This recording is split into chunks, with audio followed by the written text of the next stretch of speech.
Hello friends, welcome back to our channel. Human rights ఉల్లంఘనలపై కశ్మీర్ పేరుతో ఆవేశంగా మాట్లాడే పాకిస్తాన్కు చైనాలో ముస్లింలపై జరుగుతున్న అణిచివేత చర్యలు మాత్రం ఎక్కడా కనిపించవు. తన మిత్రదేశం చైనా ముస్లిం మైనార్టీలపై తీసుకుంటున్న కఠిన చర్యలపై పాకిస్తాన్ నోరు మూసుకుంది. జిన్జియాంగ్ ప్రాంతాల్లో మసీదుల నిర్మూలన, ముస్లింల బలవంతపు చర్యలు వంటి ఘటనలు తీవ్రంగా చోటు చేసుకుంటున్నాయని ఆస్ట్రేలియాకు చెందిన స్ట్రాటజిక్ పాలసీ ఇన్స్టిట్యూట్ వెల్లడించింది. ఉయ్ఘుర్లు, టర్కిష్ భాష మాట్లాడే ముస్లింలు లక్షల సంఖ్యలో నిర్బంధ కేంద్రాల్లో మగ్గిపోతున్నారని మానవ హక్కుల సంస్థలు ఆందోళన వ్యక్తం చేస్తున్నాయి. చైనాలో మతపరమైన ఆచారాలను వీడి ప్రభుత్వ విధానాలకు లోబడి జీవించమని ఒత్తిడి తెస్తున్నట్లు ఆరోపణలు ఉన్నాయి. ఉపగ్రహ చిత్రాలను పరిశీలించి రూపొందించిన నివేదిక ప్రకారం జిన్జియాంగ్ ప్రావిన్స్లో సుమారు 16,000 మసీదులు పూర్తిగా ధ్వంసమైనట్లు లేదా తీవ్రంగా దెబ్బతిన్నట్టు తేలింది.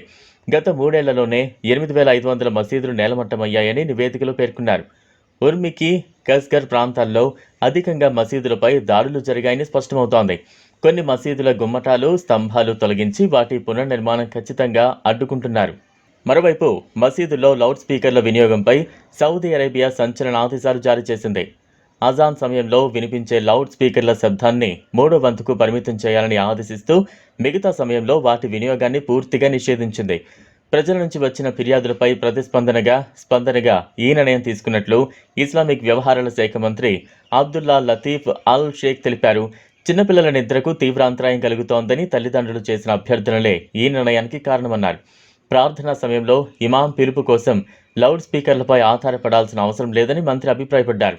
అంతేకాక దేశవ్యాప్తంగా రెస్టారెంట్లు, కేఫ్లలో పీడగా మ్యూజిక్ పెట్టగా నిషేధించాలని ప్రజలు కోరుతున్నట్టు తెలిపారు.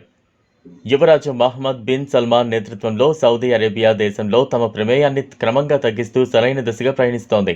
ఈ వీడియో మీకు నచ్చినట్లయితే లైక్ చేయండి, షేర్ చేయండి, ఛానల్ను సబ్స్క్రైబ్ చేసుకోండి. Thanks for watching.